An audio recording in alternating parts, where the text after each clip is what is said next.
Hello everyone, welcome to Z chem chemistry classes. तो भाई आज का हमारा टॉपिक है जिसका नाम है आरएनएस इक्वेशन। मैं आपको बता दूं, ये टॉपिक बहुत ही इंपॉर्टेंट वाला टॉपिक है। अभी क्यों भाई, ऐसा क्या है सर इस टॉपिक में?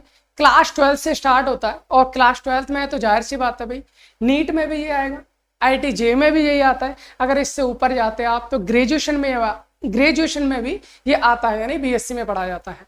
बीएससी के सेमेस्टर थर्ड में एनईपी पे बेस्ड जो भी सिलेबस है उसके सेमेस्टर थर्ड में ये सारे टॉपिक आते हैं हमारा केमिकल काइनेटिक्स। उससे आगे आईआईटी जैम हो, गेट हो, नेट हो, हर जगह भाई इंपॉर्टेंट टॉपिक तो है सर। अगर इतना ही इंपॉर्टेंट है तो फिर क्यों ना इसको बहुत ही बेहतरीन ढंग से समझा जाए, पढ़ा जाए और इससे आने वाले सारे न्यूमेरिकल्स के लिए जो जो फॉर्मूले हमारे पास बन सकते हैं सारी कंडीशंस को समझता है।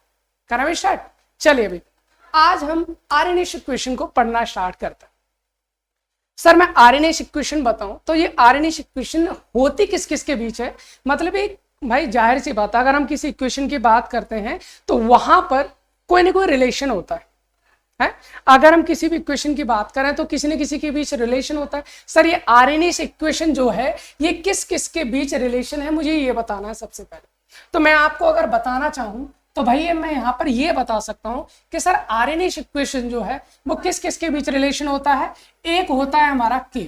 सर के क्या है? हमें इतने सारे लेक्चर हमने पढ़ लिए हैं, उन सब में पढ़ते चले आ रहे हैं। सर जब कोई भी रिएक्शन होती है तो उस रिएक्शन का एक कांस्टेंट होता है, उसे हम रेट कांस्टेंट कहते हैं। सर ये वही है रेट कांस्टेंट, ठीक है। और क्या होता है सर? और होता है टी, मतलब टेम्परेचर, भाई टेम्परेचर। और तीसरा हमारा एक और होता है जिसको बोलते हैं ईए, जो कि हमने लास्ट कल वाली क्लास में पढ़ा था, जिसका नाम है एक्टिवेशन एनर्जी। सर तीन चीजें होंगी हमारे पास। कौन कौन सी चीजें होंगी हमारे पास? सर तीन चीजें कौन कौन सी हैं? एक rate constant, temperature, activation energy. और ये तीनों मिलकर आपस में जो इक्वेशन बनाती हैं उसे हम बोलते हैं आरएनएस इक्वेशन। सर मैं एक चीज जानना चाहता हूँ, आरएनएस इक्वेशन क्या है? कि आप लोगों को ये आरएनएस इक्वेशन होती क्या, इसका फॉर्मूला भी याद होगा, मैं जानता हूं। अगर नहीं भी याद होगा तो याद हो जाएगा। लेकिन मुझे जानना सर सबसे पहले ये है कि ये जो टेम्परेचर है, अगर मैं टेम्परेचर को बढ़ाता हूं तो रेट कांस्टेंट पर क्या फर्क पड़ेगा? सर बढ़ेगा या घटेगा? अगर मैं एक्टिवेशन एनर्जी को बढ़ाता हूं तो रेट कांस्टेंट बढ़ेगा या घटेगा? सर पहले इसको ना पता कर लिया जाए, क्योंकि अगर ये पता हो गया तो हमको इक्वेशन समझना बहुत आसान हो जाएगा। चलो एक काम करते हैं सर, सबसे पहले ना इनके बीच रिलेशन स्टार्ट करते हैं। देखिए भाई, हमने कोई भी रिएक्शन की हम बात कर लेते हैं, कोई भी रिएक्शन की हम बात करते हैं सर, हमारे पास क्या होता है? रिएक्शन के लिए बात करें तो हमारे पास रिएक्टेंट होता है। बिल्कुल सही बात है सर, रिएक्शन होती है तो रिएक्टेंट से हमारा बनता क्या है? सर बनता है हमारा प्रोडक्ट। क्या बनता है सर? जैसे जैसे रिएक्शन होती है तो रिएक्टेंट कन्वर्ट होता है हमारा प्रोडक्ट में। ये सर हम जानते हैं, बिल्कुल जानते हैं। अब एक बात बताओ मुझे, क्या बताना है सर? अगर मैं ये कहूं सर टेम्परेचर बढ़ाने पर रिएक्शन पर क्या प्रभाव पड़ेगा? टेम्परेचर बढ़ाऊं तो रिएक्शन पे क्या प्रभाव पड़ेगा? सर हमने factors affecting the rate of reaction यानी कि लेक्चर नंबर 2 में हमने ये जाना था, जैसे जैसे हम किसी भी रिएक्शन का टेम्परेचर बढ़ाते हैं तो रिएक्शन का रेट, रिएक्शन की स्पीड बढ़ जाती है। जैसे जैसे टेम्परेचर बढ़ाएंगे, भाई जाहिर सी बात है, आप टेम्परेचर दोगे, एनर्जी दोगे, मॉलिक्यूल से एनर्जी लेंगे। एनर्जी लेने के बाद जब ज्यादा एनर्जी आएगी तो एक जगह रुकेंगे क्या? नहीं रुकेंगे, वो भागना दौड़ना स्टार्ट करेंगे। वो भागना दौड़ना स्टार्ट करेंगे तो एक दूसरे में टकराएंगे तो उनकी एनर्जी बढ़ेगी। भाई टकराएंगे तभी तो रिएक्शन करेंगे। तो कुल मिलाकर कहने का मतलब है, जैसे जैसे मैं टेम्परेचर को बढ़ाता हूं मेरी रिएक्शन की स्पीड, उसकी वेलोसिटी, उसका रेट भाई क्या होता है? बढ़ जाता है। सर मुझे एक चीज पता चल गई, सर टेम्परेचर को मैं बढ़ाता हूं तो किसी भी रिएक्शन का रेट क्या होता भैया? बढ़ जाता है। अच्छा हमने एक चीज और पढ़ी थी सर, क्या पढ़ा था जरा बता दीजिए। हम एक और चीज जो पढ़ी थी उसकी अगर मैं बताना चाहूं भाई, हमारे according to rate law, according to rate law, rate law के अकॉर्डिंग, दर नियम के अनुसार है, या लॉ ऑफ मास एक्शन, उसके अकॉर्डिंग हम क्या जानते हैं भाई? हम ये जानते हैं सर किसी भी रिएक्शन का जो रेट होता है, सर किसी भी रिएक्शन का जो रेट होता है वो क्या होता है बेटा? डायरेक्टली क्या होता है? प्रोपोर्शनल होता है रिएक्टेंट की कंसंट्रेशन की पावर एन के। क्या होता है? The rate of any reaction is directly proportional to the concentration of reactant. भाई किसी भी रिएक्टेंट की, भाई एक बात सोचो, किसी भी रिएक्शन का रेट किस पर डिपेंड करेगा? रिएक्टेंट की कंसंट्रेशन में करेगा, नहीं करेगा? जितनी ज्यादा इसकी कंसंट्रेशन हो, इसका रेट उतना ही फास्ट होगा। ये कौन कहता है सर? ये कहता है हमारा रेट लॉ। ये कौन कहता है? हमारा रेट लॉ कहता है। अब एक चीज देखो, अगर मैं यहां पर एक चीज देखता हूं, क्या देखता हूं सर? अगर मैं यहां से लिखता हूं सर रेट, ये जब प्रोपोर्शनलिटी का साइन हटाऊंगा तो कोई ना कोई कांस्टेंट आता है? और बाद में क्या रहेगा? ये हमारा कंसंट्रेशन ऑफ रिएक्टेंट, रिएक्टेंट की कंसंट्रेशन। ये है या नहीं? ये हमारी इक्वेशन हम पहले ही पढ़ चुके हैं, इसको, ये वाली इक्वेशन को हम पहले ही पढ़ चुके हैं रेट लॉ में। तो सर एक बात बताइए, हमें एक चीज पता है, रेट इज इक्वल टू के into concentration of reactant. Sir के क्या है? ये के क्या है सर? के ही तो है क्या? Rate constant. के क्या है हमारा? Rate constant. ये हमारा रेट कांस्टेंट होता है। अब एक बात बताओ सर, यहां से मुझे एक चीज पता चल रही है, रेट मेरा क्या है? डायरेक्टली प्रोपोर्शनल है रेट कांस्टेंट के। और यहां पर मैं देख रहा हूं रेट मेरा डायरेक्टली प्रोपोर्शनल है किसके? टेम्परेचर। भाई जैसे जैसे टेम्परेचर बढ़ा रहा हूं वैसे वैसे रेट बढ़ेगा। तो सर जैसे जैसे रेट बढ़ेगा वैसे वैसे रेट कांस्टेंट भी बढ़ेगा, रेट कांस्टेंट भी बढ़ेगा। सर यहां से मैं एक चीज जरूर निकाल चुका हूं, और वो चीज क्या है सर? वो चीज ये है कि जैसे जैसे मैं टेम्परेचर को बढ़ाता हूं, उसको इंक्रीज करता हूं, मेरे साथ में क्या होता है भैया? रेट कांस्टेंट की वैल्यू भी इंक्रीज होती है। अब दोबारा से समझ लेते हैं सर कहना क्या चाहते हो। हम कहना ये चाह रहे हैं भैया, जैसे जैसे आप टेम्परेचर को बढ़ाओगे, मॉलिक्यूल टेम्परेचर को लेंगे, वो एक्साइटेड होंगे, भागना दौड़ना स्टार्ट करेंगे, एक दूसरे में टकराएंगे तो रिएक्शन करेंगे और रिएक्शन का रेट बढ़ेगा। इसका मतलब सर जैसे जैसे टेम्परेचर बढ़ाऊंगा रिएक्शन का रेट बढ़ेगा, और रिएक्शन का रेट ज्यादा है तो उसका रेट कांस्टेंट भी ज्यादा होगा। इतनी बात समझ में आ गई? इसका मतलब सर टेम्परेचर बढ़ेगा तो रेट कांस्टेंट की वैल्यू भी बढ़ेगी। सर एक और चीज और जाननी है हमको। सर क्या जानना है? वो हमें जानना सर, हमारे पास क्या है? Activation energy. एक्टिवेशन की एनर्जी की टर्म में और बता दीजिए क्या होता है सर? एक्टिवेशन एनर्जी के लिए मैंने कल एक ग्राफ बताया था। क्या बताया था सर? ग्राफ हमने ये कहा था सर, ग्राफ के लिए हमारे पास में ये हमारा वाई एक्सिस है, बिल्कुल सही है, ये हमारा एक्स एक्सिस है, वो भी ठीक है। सर यहाँ पर हमने क्या लिया था सर? यहाँ तो हमने एनर्जी ली थी, ठीक है। यहाँ क्या लिया था? यहाँ हमने रिएक्शन कोऑर्डिनेट ले लिया। रिएक्शन होते हुए देखना है हमें कहाँ तक कैसे कैसे जा रही है, यही तो था। हमने ये कहा था सर, जब कोई मॉलिक्यूल है, मॉलिक्यूल के पास खुद की एनर्जी होती है नहीं होती है? बिल्कुल होती है। सर रिएक्टेंट है तो रिएक्टेंट के पास खुद की एनर्जी होती है? बिल्कुल होती है सर। रिएक्टेंट के पास खुद की एनर्जी मान लीजिए ये है, और रिएक्टेंट जब प्रोडक्ट बन जाता है तो उसके पास भी खुद की एनर्जी होगी। हो सकता है वो रिएक्टेंट से ज्यादा एनर्जी का हो, या हो सकता है वो रिएक्टेंट से कम एनर्जी का हो। सर ये क्या है? This is the energy of reactant. हो सकता है, मान लीजिए मैंने अपनी तरफ से मान लिया प्रोडक्ट की एनर्जी ज्यादा है, ये क्या है? मेरे एनर्जी ऑफ प्रोडक्ट है। लेकिन रिएक्टेंट से अगर मान लीजिए मुझे प्रोडक्ट बनाना है, तो ऐसे नहीं जाता ग्राफ कभी भी। ऐसे नहीं जाता कि आप एनर्जी देते चलेगी रिएक्टेंट से प्रोडक्ट में कन्वर्ट होगा, नहीं होता, बिल्कुल नहीं होता भाई, ऐसे नहीं होता। कल हमने इसके लिए बताया था, अगर आपको रिएक्टेंट से प्रोडक्ट बनाना है तो आपको एनर्जी देनी पड़ती है एक मिनिमम स्टेज तक। भाई होता क्या है? होता जी है, रिएक्टेंट से प्रोडक्ट बनाने के लिए सीधे सीधे ग्राफ नहीं जाता। पहले आपको एक एनर्जी बढ़ानी पड़ेगी, एक मिनिमम अमाउंट तक बढ़ानी पड़ेगी, उसके बाद वो घटेगी और प्रोडक्ट में चेंज हो जाएगी।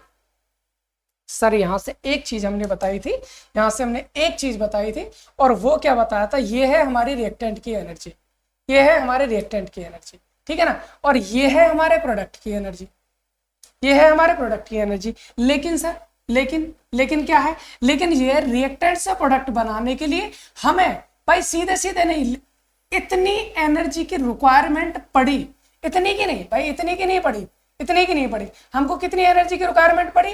हमको इतनी एनर्जी की रिक्वायरमेंट, इतनी तो रिएक्टेंट के पास खुद थी, लेकिन अगर इसको प्रोडक्ट में चेंज होना है तो ये मिनिमम अमाउंट ऑफ एनर्जी की रिक्वायरमेंट है, that is activation energy. Sir किसी भी रिएक्टेंट का प्रोडक्ट में कन्वर्ट होने के लिए कम से कम जितनी एनर्जी की रिक्वायरमेंट होती है, दैट इज एक्टिवेशन एनर्जी। उसी को हम क्या कहते हैं भैया? एक्टिवेशन एनर्जी कहते हैं। अब एक काम करता है, मेरे पास में ना एक कंफ्यूजन आ गया। सर क्या कंफ्यूजन आ गया? उस कंफ्यूजन को जरा बताएंगे? बिल्कुल बताएंगे। सर मेरे पास में ना कंफ्यूजन एक ऐसा है कुछ इस प्रकार का कन्फ्यूजन आया है और वो मैं आपको दिखा देता हूँ अपना कन्फ्यूजन क्या है। ठीक है, जरा सा वेट करिए, कन्फ्यूजन क्या है हमारा समझ में आ जाएगा। अरे कन्फ्यूजन ज़्यादा बड़ा हो गया, कन्फ्यूजन को छोटा करते पहले, इस वाले कन्फ्यूजन को भी छोटा कर लेते हैं भाई, है ना, क्योंकि दोनों को बराबर रखेंगे तभी ज़्यादा अच्छे से समझ में आएगा अपन को। हाँ ठीक है, ओके ठीक।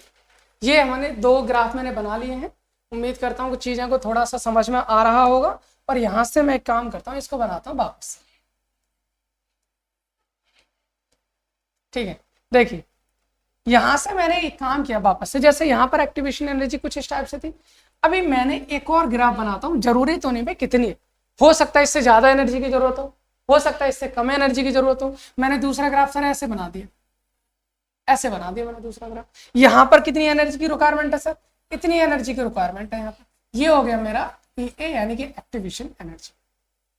अब एक बात बताओ, इन दोनों ग्राफ में आपको एक चीज समझ में आ रही होगी। एक चीज क्या समझ में आ रही होगी सर, यहाँ पर एक्टिवेशन एनर्जी है, यहाँ पर भी एक्टिवेशन एनर्जी। ये ग्राफ ज्यादा पीक पर जा रहा है, ये ग्राफ ज्यादा पीक पर नहीं जा रहा। ये ग्राफ छोटा है, ये ग्राफ कैसे जा रहा है और लंबाई में। इसका मतलब यहाँ पर एक्टिवेशन एनर्जी क्या है ज्यादा, यहाँ पर एक्टिवेशन एनर्जी क्या है कम है। अब एक चीज मान लेते हैं, चलो मैं इसको EA1 मान लेता हूं और इसको EA2 मान लेता हूं। मैं कहता हूं सर EA1 मेरा जो है ना वो ज्यादा है EA2 से, मतलब एक्टिवेशन एनर्जी 1 वाली ज्यादा है एक्टिवेशन एनर्जी 2 से। अब मैं आपसे एक चीज पूछता हूं सर, रिएक्टेंट से प्रोडक्ट यहां भी बनना है, रिएक्टेंट से प्रोडक्ट यहां भी बनना है। अब मुझे ये बता दीजिए किसमें रिएक्टेंट से प्रोडक्ट फास्ट बनेगा।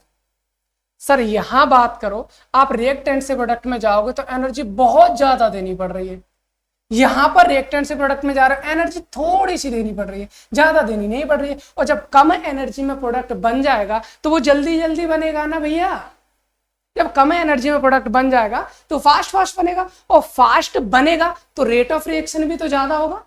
इसका मतलब क्या है सर, किस में रेट ऑफ रिएक्शन ज्यादा होगा, किसका ज्यादा होगा। इसके लिए मान लीजिए R1 है, इसके लिए मान लीजिए R2 है, कौन ज्यादा होगा R1 या R2। हम कहेंगे सर जिसकी एक्टिवेशन एनर्जी कम होगी उसमें रेट ऑफ रिएक्शन क्या होगा ज्यादा।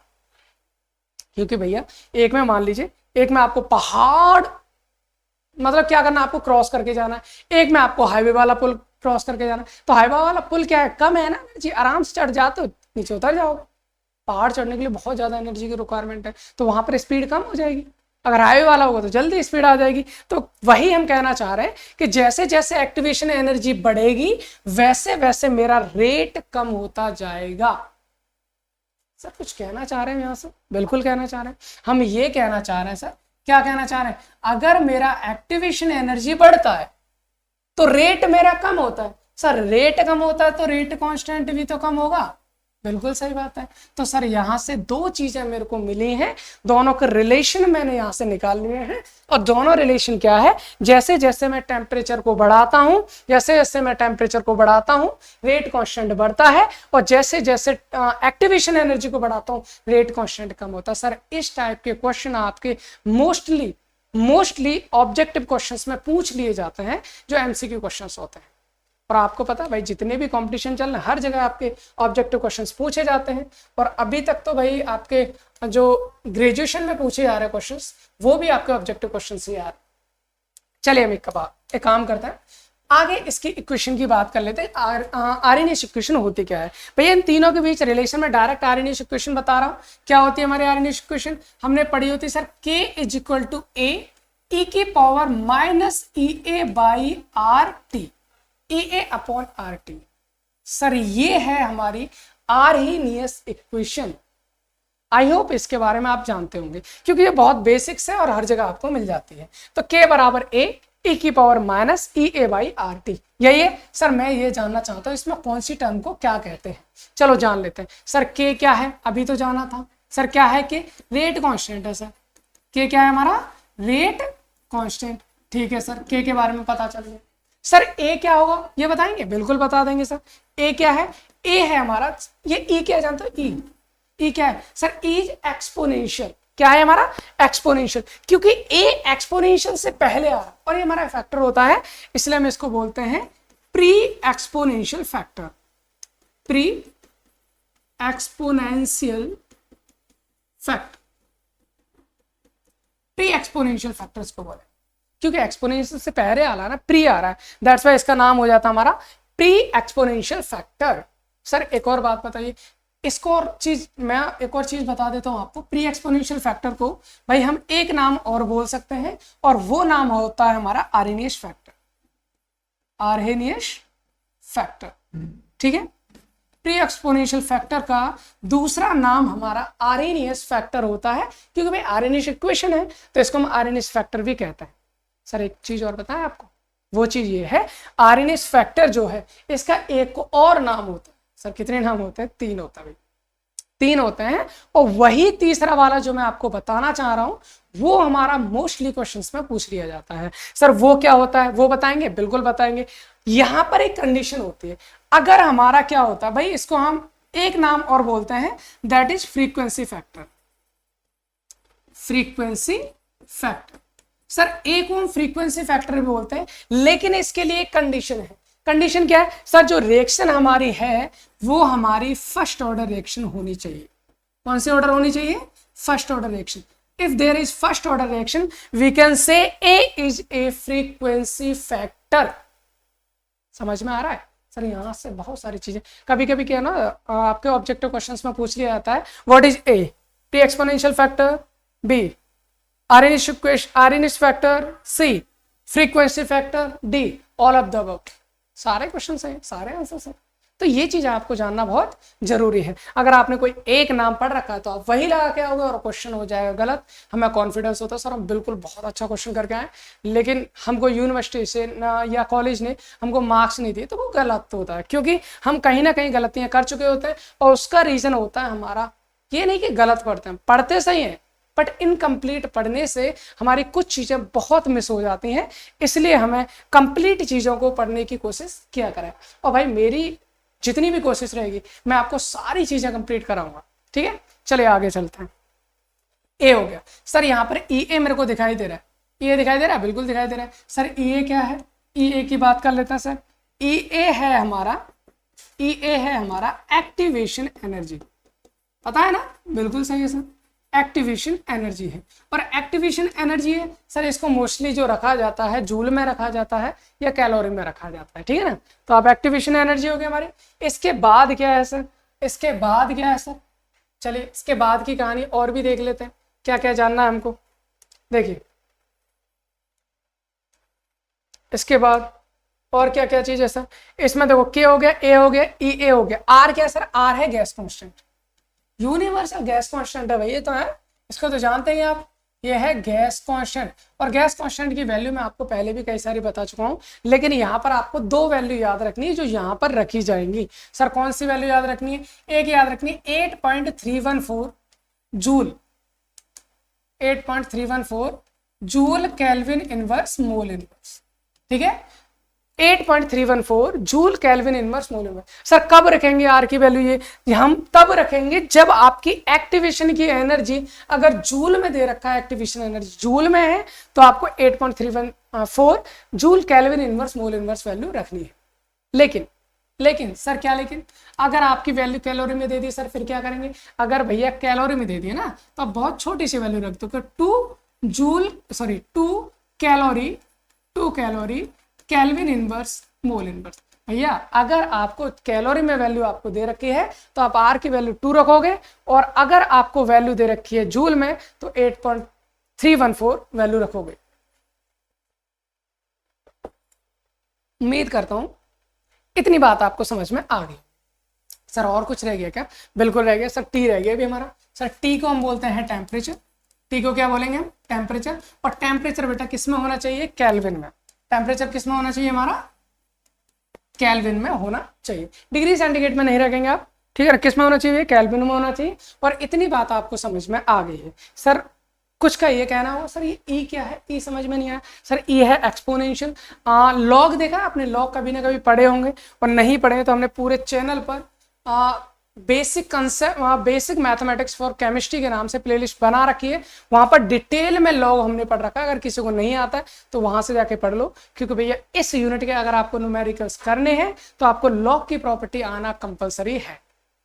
चलिए एक काम करते हैं, अब इसको आगे करते हैं। तो यहां से हमें एक चीज पता चल गई भैया, और वो चीज क्या है भैया, हमें आर्यनिश इक्वेशन पता चल गई। के बराबर क्या होता है, के बराबर होता है ए ई की power minus E A Y are T. ये हो गई हमारी आर्यनिश इक्वेशन। सर एक टाइप के क्वेश्चन और आते हैं, सर क्या आता है क्वेश्चन ये आता है कि सर अगर मान लीजिए मेरा टेम्परेचर T1 है तो उसका रेट कांस्टेंट मेरा K1 होगा, और अगर मैं उसका टेम्परेचर T2 कर दूं तो रेट कांस्टेंट K2 हो जाएगा। उसने T1 की वैल्यू दे रखी है, K1 की वैल्यू दे रखी है, T2 की वैल्यू दे रखी है, K2 की वैल्यू आपसे पूछिए। सर ऐसे केस में हम कैसे निकालेंगे उसका, तो उसके लिए मैं आपको बता रहा हूं। तो यहां पर उसके लिए फाइनल फॉर्मूला मैं निकाल देता हूं। करना आपको कैसे है, तो आप एक काम करेंगे, कंडीशन बनाएंगे यहां पर, कंडीशन 1, यानी पहले मान लीजिए रिएक्शन 1 के लिए मेरा रेट कांस्टेंट कितना है भाई, K1 है, ठीक है ना, इज इक्वल टू ए, ये तो मेरा प्री एक्सपोनेंशियल फैक्टर है, ए की वैल्यू ए ही रहेगी। यहां पर हो जाएगा ई की पावर माइनस यहां हो जाएगा EA1 डिवाइड बाई RT1, मतलब एक्टिवेशन एनर्जी उसकी कितनी कर दी मैंने, EA1, टेम्परेचर T1, K1 हो गया, बाकी R और A की वैल्यू रहेगी फिक्स। सर इसको बना दीजिए इक्वेशन 1। एक और करते हैं सर, अगर मैंने कर दिया सर K2 बराबर क्या हो जाएगा फिर, ए ई की power minus EA2 divide by RT2, ये तो हो जाएगा। इसको बना दीजिए इक्वेशन 2। सर यहां से अगर आपको फॉर्मूला निकालना है तो बहुत ही सिंपल सी कहानी है, आप या तो इक्वेशन 1 डिवाइड बाई 2 कर दीजिए या इक्वेशन 2 डिवाइड बाई 1 कर दीजिए, और यहां से सिंपली फॉर्मूला निकाल लीजिए। सर कैसे निकालेंगे, सर मैं कहना चाह रहा हूं sir equation 2 divide by equation 1, अगर मैं इक्वेशन 2 को इक्वेशन 1 से डिवाइड कर दूं तो कुछ हो जाएगा, सर कुछ नहीं होगा तो ज्यादा ज्यादा क्या होगा, हमारा आंसर आ जाएगा, हमारी फॉर्मूला आ जाएगा, बहुत अच्छे से आएगा। चलिए करते हैं, अपने पास है sir K2 divide by K1, कर सकते हैं, बिल्कुल कर सकते हैं। K2 बराबर क्या भाई, ए ई की power minus EA2 divide by RT2 divide क्या हो जाएगा, ए ई की power minus EA1 divide by RT1, यही तो है सर, बिल्कुल सही। सर यहाँ से काट पीट कर सकते हैं, क्या कर सकते हैं, ए से कैंसिल हो जाएगा, बिल्कुल हो जाएगा। और कुछ होगा क्या सर, और तो कुछ मेरे को लग नहीं रहा है, नहीं लग रहा तो फिर हम सॉल्व कर लेते हैं आगे। क्या लिखेंगे सर यहाँ पर क्या लिखेंगे सर, यहाँ लिखेंगे K2 डिवाइड बाई K1, यही हो जाएगा, बिल्कुल ठीक है। सर बराबर क्या हो जाएगा, यहां से एक चीज देखो, यहाँ पर e की पावर कितना है, minus EA2 divide by RT2, यहाँ पर कितना है, e की power minus EA1 divide by RT1। अगर मैं किसी इसको ऊपर लेके जाता हूँ, ये वाले e को ऊपर लेके जाता हूँ, तो पावर जो है मेरी माइनस की किस में हो जाएगी बेटा, प्लस में हो जाएगी। तो मैं इसको ऐसे लिख सकता हूँ भाई, e की power EA1 divide by RT1, भाई ये प्लस की हो जाएगी, और ये वैल्यू किसकी, माइनस की, minus EA2 divide by RT2, ये हो जाएगी मेरी e की पावर। इतनी बात उम्मीद करता हूं आपको समझ में आई होगी। अब इसके बाद अगर हमको इक्वेशन निकालना है, इसका फॉर्मूला निकालना है, तो मुझे कुछ इस टाइप से चीजों को करना पड़ेगा। सर कैसे करेंगे, अब यहां से देखो, अगर e की फॉर्म में आ गई, अब मुझे e की वैल्यू नहीं पता होती है, e की वैल्यू में कैलकुलेट कर पाना थोड़ा सा मुश्किल होता है, तो मुझे यहाँ से e हटाना पड़ेगा। तो मुझे यहाँ से क्या लेना पड़ेगा भैया, लॉग लेके आऊंगा मैं, दोनों साइड क्या करूंगा, लॉग। तो मैं क्या करूंगा, टेकिंग लॉग या taking ln in both side, दोनों साइड आप लॉग ले लीजिए। भाई ln जानते हो, ln उम्मीद करता हूँ आपको पता होगा ये सब, क्योंकि लॉग आपने पढ़े रखे होंगे, और नहीं पढ़ रखे मैं फिर से बोल रहा हूँ भाई पढ़ लीजिए, बहुत इंपॉर्टेंट है। ln को भैया हम बोलते हैं नेचुरल लॉग, क्या बोलते हैं इसको, नेचुरल लॉग बोलते हैं। नेचुरल लॉग का मतलब लॉग का बेस जो e होता है बेटा, उसी को हम बोलते हैं ln। आप इसको लिख के रखेंगे अलग से, लॉग बेस e को हम क्या कहते हैं, ln बोलते हैं। तो मैं क्या करता हूं भाई, दोनों साइड ln ले लीजिए, दोनों साइड ln ले लेंगे तो क्या बन जाएगा भैया, यहां बन जाएगा ln K2 बाई K1 बराबर ln e की पावर क्या हो जाएगा, EA1 divide by RT1 minus EA2 divide by RT2, ठीक है। तो इतना समझ में आ रहा है, बिल्कुल समझ में आ रहा है। अब क्या करेंगे भाई, इसको मैं हटा रहा हूं, इसको मैं हटा रहा हूँ, ये चीज आपको ध्यान रखनी है, या फिर इसको एक काम करते हैं छोटे से कोने में यहाँ पर रख देते हैं ताकि आपको ध्यान रहे ये सब, है ना। इसके साथ एक प्रॉपर्टी और ध्यान रखनी है भैया आपको, एक प्रॉपर्टी और आपको ध्यान रखनी है। हाँ ऐसे कर देते हैं, ठीक है, ओके। एक प्रॉपर्टी हो, अगर मान लीजिए आपके पास क्या है लॉग है और ए की पावर बी है, तो बेटा आपको पता होगा अगर किसी की पावर दे रखी है तो पावर हमेशा लॉग से पहले आ जाती है। तो मैं इसको लिख सकता हूँ बी लॉग ए, मैं ऐसे लिख सकता हूँ, बिल्कुल लिख सकता हूँ भाई। अगर मैं ऐसे लिख सकता हूँ, किसी की पावर को लॉग से हम पहले ले लेते हैं, तो ln क्या है सर, ये भी तो एक लॉग है, लॉग है। तो मैं इसको कैसे लिख सकता हूँ भैया, मैं इसको ऐसे लिख सकता हूँ, क्या लिख सकता हूँ, ln k2 divide by k1 बराबर, यहाँ ln है यानी लॉग है तो e की पावर क्या है, ये सब है, तो ये पावर तो आगे आ जाएगी ना, बिल्कुल आ जाएगी सर। इसको हम लिख सकते हैं EA1 divide by RT1 minus EA2 divide by RT2।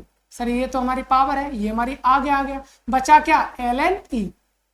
Sir यहाँ पर एक चीज और नोटिस करिए, एक चीज और को ऐड कर दीजिए। कौन सा ऐड करना भैया, हमें पता है अगर log बेस a क्या हो, log बेस ए की वैल्यू निकालनी, तो हमारा आंसर कितना होता है भाई, 1 होता है। हम जानते हैं ln e का मतलब होता है log बेस e और e, तो इसका वैल्यू भी तो कितना हो जाएगा, 1 हो जाएगा। इसका मतलब सर ln e की वैल्यू तो 1 हो जाएगी। अगर इसकी वैल्यू 1 हो जाएगी तो रख दीजिए, और इसकी वैल्यू सर 1 होगी तो हमारा फॉर्मूला क्या बन जाएगा, हमारा फॉर्मूला बन जाएगा ln k2 divide by k1 बराबर EA1 divide by RT1 minus EA2 divide by RT2। Sir ये होगी हमारी फाइनल इक्वेशन। और यहां से न्यूमेरिकल सॉल्व नहीं करना भैया, न्यूमेरिकल सॉल्व अब हम करेंगे इस वाली इक्वेशन की हेल्प से। सर इसको यहां पर हम लेने वाले हैं केसेस। सर कितने टाइप के केस बन सकते हैं यहाँ पर क्वेश्चंस के, तो मैं आपको केस बताने की कोशिश करता हूँ। चलिए भाई, हमने फाइनल जो इक्वेशन निकाली ना वो ये निकाली sir, ln k2 divide by k1 बराबर EA1 divide by RT1 minus EA2 divide by RT2। Sir याद कैसे रखेंगे, याद रखना बहुत आसान है। अगर आपने k2 डिवाइड बाई k1 कर लिया, 2 ऊपर है तो 1 वाले में से 2 घटा दीजिए, और अगर 1 ऊपर है तो 2 वाले में से 1 को घटा दीजिए। इतना आपको करना है, बाकी कुछ नहीं करना। चलिए क्या हम करते हैं, यहाँ पर लेते हैं भैया अपने अपने cases. Case 1, case first. Sir first case क्या है, सर फर्स्ट केस मेरा ये है, अगर मान लीजिए मैं क्या करता हूं, जो दोनों रिएक्शन मेरी हो रखी है, जो दोनों रिएक्शन मेरी हो रही है, अगर उन दोनों की एक्टिवेशन एनर्जी EA1 और दूसरी क्या है EA2, अगर सर मैं इन दोनों को बराबर कर दूं तो, अगर मैं इन दोनों को बराबर कर दूं तो बराबर मान लीजिए EA मैंने मान लिया है, कितना मान लिया भैया, EA मैंने मान लिया है। तो इस केस में मेरा फॉर्मूला क्या होगा भैया, सबसे ज्यादा इंपॉर्टेंट यही है, सबसे ज्यादा क्वेश्चन इसी वाले से आते हैं, मैं आपको बता दूं। तो यहाँ पर हमारा फॉर्मूला बन जाएगा sir ln k2 divide by k1 बराबर हो जाएगा, यहाँ पर क्या हो जाएगा EA डिवाइड बाई RT1, भाई EA1 की जगह मैंने केवल EA लिख दिया, यहाँ हो जाएगा minus EA divide by RT2, ये तो हो जाएगा। अगर सर मैं दोनों में से EA को तो कॉमन ले सकता हूँ ना, तो ln k2 बाई k1 बराबर मेरा क्या हो जाएगा, EA अपॉन R को मैंने ले लिया कॉमन, तो सर यहाँ से क्या बचेगा 1 upon T1 minus 1 upon T2। ये हो जाता मेरा फाइनल फॉर्मूला फॉर केस 1। ये मेरा केस 1 के लिए फाइनल फॉर्मूला हो जाएगा। सर यहां से एक चीज और जान लीजिए, सर वो एक चीज क्या है वो भी बता दीजिए। भाई हम जानना ये चाहते हैं, जब हम किसी डेरिवेशन को करते हैं तो उसको हम नेचुरल लॉग की टर्म में करते हैं, यानी ln की टर्म में करते हैं। लेकिन जब भी हम न्यूमेरिकल सॉल्व करते हैं, जब भी हम न्यूमेरिकल सॉल्व करेंगे, कैलकुलेशन करते हैं, तो वहां पर हम नेचुरल लॉग ना लेकर कॉमन लॉग की बात करें, यानी लॉग बेस 10 की बात करते हैं। तो आपको यहाँ पर पता होना चाहिए कि बेटा ln बराबर जो होता है वो 2.303 लॉग बेस 10 होता है। तो सर अगर मेरे को यहाँ से ln हटाना है तो मैं ln की जगह क्या रख सकता हूँ, ln की जगह लिख सकता हूँ 2.303 log base 10 k2 upon k1, ये तो हो जाएगा बराबर क्या हो जाएगा EA अपॉन R, और यहाँ हो जाएगा 1 upon T1 minus 1 upon T2। Sir मैं 2.303 को इधर ले आऊँ, बिल्कुल ला सकते हो। तो यहाँ से क्या बन जाएगा log base 10 k2 upon k1 बराबर हो जाएगा ई ए अपॉन 2.303 आर, और यहां हो जाएगा 1/T1 माइनस 1/T2। भैया हमारा जो फाइनल फॉर्मूला है वो यही है, हमारा फाइनल फॉर्मूला जो है वो यही है आर्यनिश इक्वेशन का, जहां से हमारे बहुत सारे न्यूमेरिकल्स पूछे जाते हैं।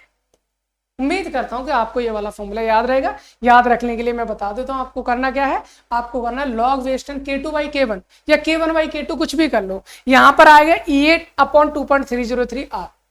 अगर आपने 2 ऊपर लिया था 1/T1 लेना है, मतलब यहां 2 है तो यहां 1 लो, और अगर आपने यहां 1 कर दिया तो यहां 2 कर दो।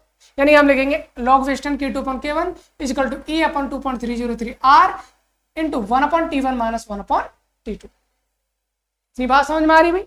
एक और चीज अगर मैं बता दूं, अगर आप मान लीजिए आर की वैल्यू आप 8.314 रखते हो, अगर ए की वैल्यू आपको जूल में दे रखी है, आप आर की वैल्यू कितनी रखोगे 8.314 joule kelvin inverse mole inverse यही रखोगे। अगर मैं आर की वैल्यू को यहां पर रख दूं तो इस कैलकुलेशन को सॉर्ट करने के लिए मैं बना देता हूं लॉग वेस्टर्न K2/K1 बराबर हो जाएगा ई ए अपॉन, भाई 2.303 तो है, आर की वैल्यू ये कोई दोनों को मल्टीप्लाई करेंगे ना, आंसर आपका आता है 19.15। ये होता है 19.147, जिसको हम अप्रॉक्स लिख देते हैं 19.15 इंटू 1/T1 माइनस 1/T2। तो आपको अगर इससे कोई भी फॉर्मूला मिलता है, कोई भी न्यूमेरिकल मिलता है, अब ये वाला फॉर्मूला फिट करेंगे और यहां से आंसर को बहुत अच्छे से बताएंगे। सर एक्टिवेशन एनर्जी हो सकता है यहाँ पर K1 K2 की वैल्यू दे रखा है, T1 T2 की वैल्यू दे रखा है, एक्टिवेशन एनर्जी पूछ लो। क्या हो सकता है आपको एक्टिवेशन एनर्जी की वैल्यू दे रखी हो, T1 T2 की वैल्यू दे रखी हो, K1 की वैल्यू दे रखी हो, K2 की वैल्यू पूछते हो, आप इस वाले फॉर्मूले से इजी न्यूमेरिकल को सॉल्व कर सकते हैं।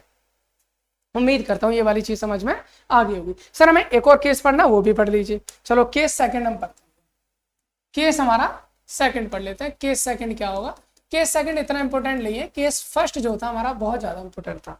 सर केस सेकंड मेरा ये होता है, अगर मान लीजिए सर मेरा टेम्परेचर T1 है, मेरा टेम्परेचर T2 है, और मैं इन दोनों को ये बराबर कर दूं T के, तो क्या होगा, हम वापस से वही रख देंगे। भाई हमको करना क्या है, हमको तो हम एक चीज जानते हैं, क्या जानते हैं सर, ln K2/K1 है ना, या फिर हम ये रख दीजिए, क्या रख दीजिए, ये वाला फॉर्मूला जो लास्ट वाला है आपको ये पता ही है, तो ये वाला भी रख सकते हो। चलिए छोड़े वही रखो, हमें पता है ln K2/K1 बराबर क्या है, EA1 divide by RT1 minus EA2 divide by RT2, यही है ना। आपको T1 T2 की वैल्यू सेम रखनी है, तो आप यहां से क्या रख सकते हो, ln K2 divide by K1 बराबर EA1 divide by RT minus EA2 divide by RT।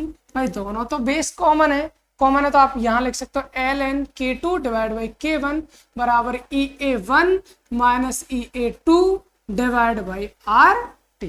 ये हमारा फाइनल इक्वेशन यहां से हो जाएगी जब आपके टेम्परेचर सेम होंगे और एक्टिवेशन एनर्जी डिफरेंट होगी। लेकिन ये वाला फॉर्मूला कब था भैया, जब आपका एक्टिवेशन एनर्जी कांस्टेंट रहती है लेकिन टेम्परेचर हमारा घटता बढ़ता रहता है। उम्मीद करता हूं इतनी बात आपको समझ में आ गई होगी। भाई इसके साथ ना हमें एक काम और करना है,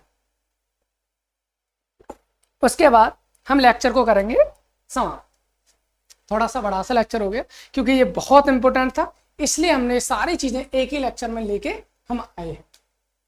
चलिए भाई हमारे पास ना इससे रिलेटेड ग्राफ भी पूछे जाते हैं सर, और ग्राफ क्या होते हैं वो भी समझ लीजिए। सर हमारे पास एक बहुत इंपॉर्टेंट ग्राफ आता है और वो आता है हमारे पास क्या सर, एक आता है हमारे पास ln K वर्सेस 1/T। ये हमारे पास एक ग्राफ आता है सर। एक ग्राफ और आता है, वो आता है log western K versus 1/T। तो दोनों के बीच अगर आपको ग्राफ बनाना है तो आप कैसे बनाएंगे उसके लिए समझ लीजिए। तो भैया आपको ना पहली इक्वेशन लेनी है, K बराबर हम जानते हैं सर A की power minus EA by RT, यही होता है ना, बिल्कुल होता है सर। A को आप इधर ले आओ, K upon A is equal to E की power minus E upon RT, यही होता है बिल्कुल सर। ln के आगे K के आगे ln लगाना है, तो आप एक काम करो दोनों साइड ln ले लो, तो हमारा क्या हो जाएगा ln K upon A is equal to ln E की power minus EA by RT, है या नहीं, बिल्कुल ऐसा। अब एक काम करो, यहां से हमें एक चीज पता होता, क्या पता होता सर, क्या पता होता सर, क्या कहना चाह रहे हो? हम ये कहना चाह रहे हैं अगर आपके पास ऐसा होता है log a इंटू बी, अगर y गुणा में दे रखा है तो हम उसको कैसे करते हैं, log a plus log b, भाई ऐसे ही तो करते हैं। log a इंटू बी को हम लिख सकते हैं log a plus log b, लेकिन अगर आपके पास हो सर क्या, log a अपॉन b, तो आप कैसे लिखेंगे, तो हम लिखते हैं log a minus log b।